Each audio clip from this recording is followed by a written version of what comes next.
প্ৰথম কথা তুমি আকৌ বেক কৰিছা বেক কেতিয়াও কৰিব নালাগে তোমাক হেতুৰ বাবেতো তোমাৰ মা দেউতাই জন্ম দিয়া নাই যে তুমি কাৰোবাক ইমান কাকুতি মিনতি কৰিছা যে মোৰ জীৱনলৈ ঘূৰি আহা ৰাইট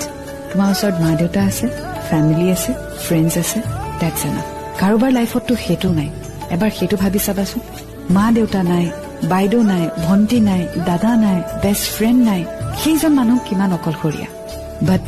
আই হোপ তুমি তেনেকুৱা নহয় এটলিষ্ট আপোনাৰ জীৱনত এনেকুৱাতো কোনোবা এজন ব্যক্তি আছে যাক লৈ you can be proud of you know that that person will be there forever so don't beg anybody you have to move on in life আৰু যিটো কলা যে ফটো ৰাখিছা ডিলিট কৰি দিয়া কাৰণ তুমি যেতিয়াই মুভ অন কৰিম বুলি ভাবিবা পুৰণি ফটো এখন থাকিলে তুমি কেতিয়াও আগুৱাব নোৱাৰা কষ্ট হ'ব no doubt but with time change হৈ যাব সো প্ৰথম কথাটো হ'ল তুমি যি বস্তু ৰাখিছা সেই আটাইবোৰ বস্তু নিজৰ জীৱনৰ পৰা আঁতৰাই দিয়া সেয়া লাগিলে মেছেজ হওক নম্বৰ হওক ফটোজ হওক সব ডিলিট কৰি দিয়া যেতিয়াহে তুমি মুভ অন কৰিব পাৰিবা আৰু ডিলিট কৰি এইটোৱে ডিচাইড কৰিবা যে আজিৰে পৰা মই এটা নতুন জীৱন আৰম্ভ কৰিম I am special, I am beautiful and people will love me for what I am.